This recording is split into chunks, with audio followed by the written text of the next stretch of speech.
నమస్తే welcome to VS 369 news. Nandyal జిల్లా శ్రీశైలం నియోజకవర్గం బండి ఆత్మకూరు మండలం ప్రజా పరిషత్ కార్యాలయం నందలి సమావేశ భవనం నందు మండల ప్రజా పరిషత్ అధ్యక్షులు డేరెడ్డి చిన సంజీవరెడ్డి అధ్యక్షతన మండల ప్రజా పరిషత్ సర్వసభ్య సమావేశం నిర్వహించారు.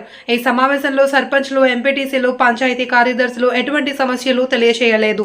దీంతో మండల ఆయా శాఖల అధికారులు తమ పరిధిలో చేపట్టిన అభివృద్ధి తదితర పనులకు సంబంధించిన పురోగతిపై సాదాసీదాగా ముగించారు.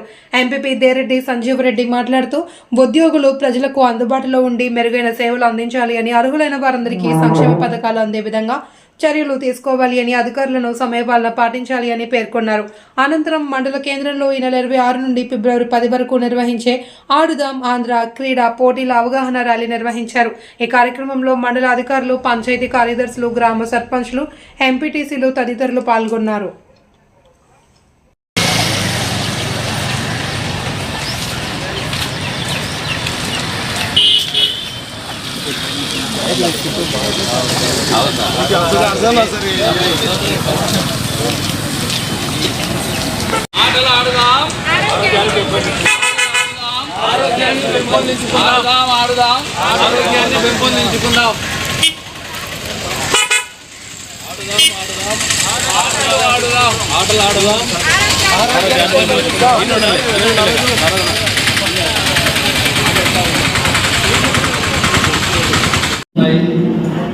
దాన్ని పురస్కరించుకొని గౌరవ సభ్యులైతేనేమి, సర్పంచులైతేనేమి అందరూ కూడా మనకు తోచిన విధంగా, ఒకవేళ బయట ఉన్న పిల్లవాడు ఉన్నాడు అని ఎండిఓ గారికి తెలియజేస్తే, సిఆర్పీల కానీ ఎండిఓ గారికి, హెచ్ఎం గారికి కానీ తెలియజేస్తే వారికి ఖచ్చితంగా స్కూల్లో చేరవేస్తాం సార్. దానికోసమే ఇంకొక బ్యానర్ కూడా అక్కడ కట్టుకోవడం జరిగింది.